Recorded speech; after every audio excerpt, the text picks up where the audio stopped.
এ রাজ্যে চোরেদের বাঁচানোর জন্য মমতা বন্দ্যোপাধ্যায় আদালতে মামলা করেন, অথচ 100 দিনের টাকা ফেরতের জন্য তিনি দিল্লি যাচ্ছেন, ছবি তুলছেন, রাজ্যের প্রতিবাদ সভা করছেন, অথচ আদালতের দ্বারস্থ হচ্ছেন না। মমতা বন্দ্যোপাধ্যায়কে এবারে নজিরবিহীন ভাষায় এভাবেই আক্রমণ করা হলো এবং বলা হচ্ছে যে মমতা বন্দ্যোপাধ্যায়কে চোরেদের বাঁচানোর জন্য সরাসরি কাঠগড়াতেও তোলা হচ্ছে। অর্থাৎ সবকিছু মিলে একটা কথা বলা যায় যে একেবারে যেন রাজ্য রাজনীতি সরগরম হয়েছে লোকসভা ভোটকে কেন্দ্র করে।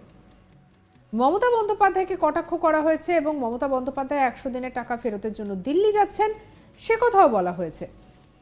আর এবারে এইভাবেই সিপিএম নেতা এভাবে আক্রমণ করলেন। বুধবার রানাঘাট লোকসভা কেন্দ্রে সিপিএমের সভা ছিল, আর সেই সভায় উপস্থিত ছিলেন বাম নেতা।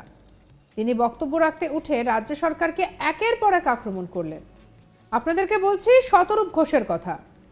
তিনি 100 দিনের টাকা প্রসঙ্গে বলেন যে এ রাজ্যের চোরেদের বাঁচানোর জন্য মমতা বন্দ্যোপাধ্যায় আদালতে মামলা করেন, অথচ 100 দিনের টাকা ফেরতের জন্য তিনি দিল্লি যাচ্ছেন, ছবি তুলছেন, রাজ্যে প্রতিবাদ সভা করছেন, অথচ আদালতের দ্বারস্থ হচ্ছেন না। আমরা বলছি মামলা লড়ার জন্য 1 পয়সা সরকারের খরচা হবে না। আমাদের পার্টির নেতা বিকাশ ভট্টাচার্য বিনা পয়সায় সরকারের হয়ে মামলা লড়বেন। করবেন না, করলে মুখে চুনকালি লাগবে।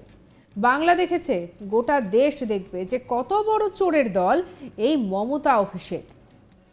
কিভাবে ছাড়খাড় করে দিয়েছে 100 দিনের টাকা, বলছেন শতরূপ।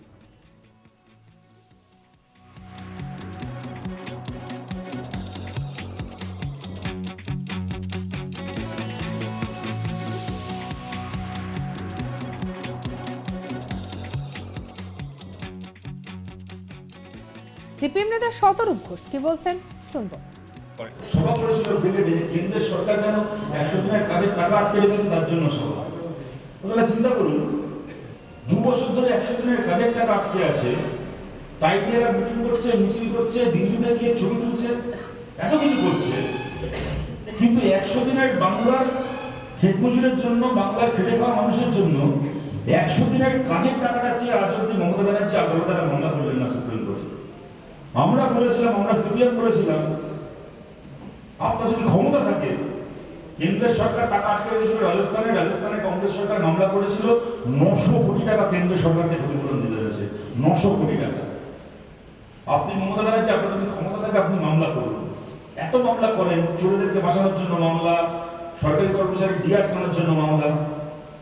যদি এই মামলাটা করতে পেরেছেন মোদীর বিরুদ্ধে, কেন্দ্র সরকারের বিরুদ্ধে 100 দিনের কাজের টাকা চেয়ে মামলা, আমরা বলছি মমতা ব্যানার্জি আপনাকে 1 পয়সা সরকারের খরচা করতে হবে না। আমাদের পার্টির নেতা বিকাশ ভট্টাচার্য বিনা পয়সায় রাজ্যের সরকারের হয়ে মামলা লড়বে কেন্দ্রের বিরুদ্ধে 100 দিনের কাজের টাকা নিয়ে আসার জন্য। কিন্তু সেই মামলা উনি করতে পারলেন না, করবেন না জানা কথা, কারণ ওই মামলা করলে ওনার গোটা মুখে যদি কোথাও চুনকালি লাগা এখনো বাকি থাকে, সেইটুকু জায়গাতেও চুনকালি লেগে যাবে। যা চুরি ওরা করছে আমরা বাংলা দেখছি, 10 বছর ধরে গোটা দেশ দেখবে কত বড় চোরের দল এই মমতা অভিষেকের দল, কিভাবে গ্রামকে গ্রাম ওরা ছাড়খাড় করে দিয়েছে 100 দিনের কাজের টাকা। একই সঙ্গে তিনি বলেন শাহজাহানকে বাঁচাতে হাইকোর্টে চলে গেল রাজ্য সরকার। হাইকোর্ট অর্ডার দিল শাহজাহানকে সিবিআই এর হাতে দিতে হবে। হাইকোর্ট অর্ডার দেওয়ার 1 ঘন্টার মধ্যে সুপ্রিম কোর্টে মামলা ফাইল করে দিল। কি বলছেন শতরূপ ঘোষ শুনবো। 100 দিনের কাজের টাকা চেয়ে মামলা করলো না, আর সেই সরকার শাহজাহানের মতো, সন্দেশখালী শাহজাহানের মতো একটা ক্রিমিনাল এইরকম ভাবে সে অত্যাচার করেছে, টাকা চুরি করা, জমি দখল করা, সেদিন বাড়ির মা বোনেদেরকে দখল করেছে গায়ে চড়ে। এত বড় একটা ক্রিমিনালকে সেই যখন বাধ্য হলো এরা গ্রেফতার করতে, গ্রেফতারি নাটক করতে, সিবিআই কাস্টডি চাইলো, তো হাইকোর্টে চলে গেল শাহজাহানকে বাঁচানোর জন্য যে সিবিআই হাতে দেওয়া যাবে না শাহজাহানকে। হাইকোর্ট অর্ডার দিল শাহজাহানকে সিবিআই হাতে দিতে হবে। চিন্তা করতে পারেন, 2 বছরে যারা 100 দিনের কাজের টাকা চেয়ে একটা মামলা করলো না, তারা 1 ঘন্টার মধ্যে, হাইকোর্ট অর্ডার দেওয়ার 1 ঘন্টার মধ্যে সুপ্রিম কোর্টে মামলা ফাইল করে দিল। কি না, শাহজাহানকে আমাদের কাছে রাখতে হবে, শাহজাহানকে আমাদের থেকে দূরে নিয়ে যাওয়া যাবে না, শাহজাহানকে সিবিআই হাতে দিয়ে দেওয়া যাবে না। যে মানুষ 100 দিনের কাজ করেছেন, রাজ্যে গোতরে খাটা মানুষ, খেটে খাওয়া মানুষ, তার জন্য মামলা না করে শাহজাহানকে বাঁচানোর জন্য মামলা করছেন, তারপরে থেকে দিদি নাম্বার মনে কি আবার দিদি করে নাচছে রচনা ব্যানার্জির সঙ্গে। আরে তো দিদি নাম্বার ওনারই মমতা বন্দ্যোপাধ্যায়, এনার চেয়ে বড় দিদি নাম্বার 420 কি আছে বলুন তো পৃথিবীতে?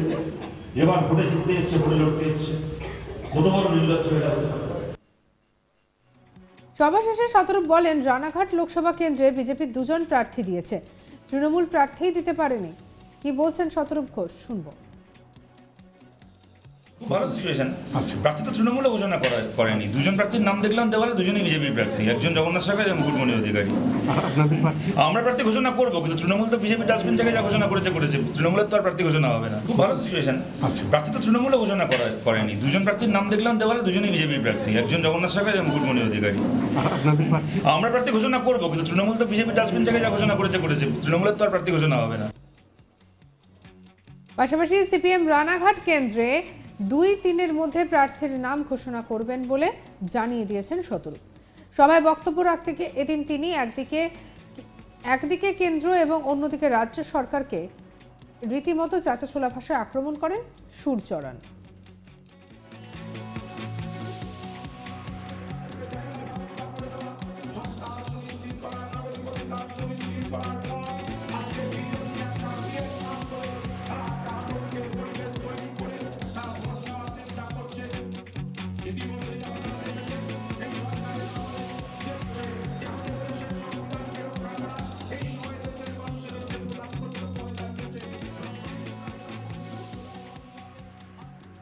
এদিকে শতরূপ বলছেন যে এ রাজ্যের চোরেদের বাঁচানোর জন্য মমতা বন্দ্যোপাধ্যায় আদালতে মামলা করেন। কি বলছেন, শুনবো।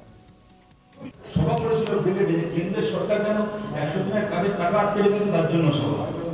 ওনারা চিন্তা করুন, 2 বছর ধরে 100 দিনের কাজের টাকা আটকে আছে, তাই দিয়ে এরা মিটিং করছে, মিছিল করছে, দিল্লিতে গিয়ে ছবি তুলছে, এত কিছু করছে, কিন্তু 100 দিনের বাংলার খেত মজুরের জন্য, বাংলার খেটে খাওয়া মানুষের জন্য 100 দিনের কাজের টাকাটা চেয়ে আজ অব্দি মমতা ব্যানার্জি আদালতে মামলা করলেন না সুপ্রিম কোর্টে।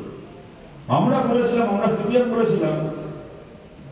আপনার যদি ক্ষমতা থাকে, কেন্দ্রের সরকার টাকা আটকে রেখেছিল রাজস্থানে কংগ্রেস সরকার মামলা করেছিল, 900 কোটি টাকা কেন্দ্র সরকারকে ক্ষতিপূরণ দিতে হয়েছে, 900 কোটি টাকা। আপনি মমতা ব্যানার্জি, আপনার যদি ক্ষমতা থাকে আপনি মামলা করুন। এত মামলা করেন, চোরেদেরকে বাঁচানোর জন্য মামলা, সরকারি কর্মচারী ডিআর করার জন্য মামলা। যদি এই মামলাটা করতে পেরেছেন মোদীর বিরুদ্ধে, কেন্দ্র সরকারের বিরুদ্ধে 100 দিনের কাজের টাকা চেয়ে মামলা, আমরা বলছি মমতা ব্যানার্জি আপনাকে 1 পয়সা সরকারের খরচা করতে হবে না। আমাদের পার্টির নেতা বিকাশ ভট্টাচার্য বিনা পয়সায় রাজ্যের সরকারের হয়ে মামলা লড়বে কেন্দ্রের বিরুদ্ধে 100 দিনের কাজের টাকা নিয়ে আসার জন্য, কিন্তু সেই মামলাগুলি করতে পারলেন না। সঙ্গে রাখুন আজ তাক বাংলাকে আর অন্যান্য খবরের জন্য সাবস্ক্রাইব করে নিন।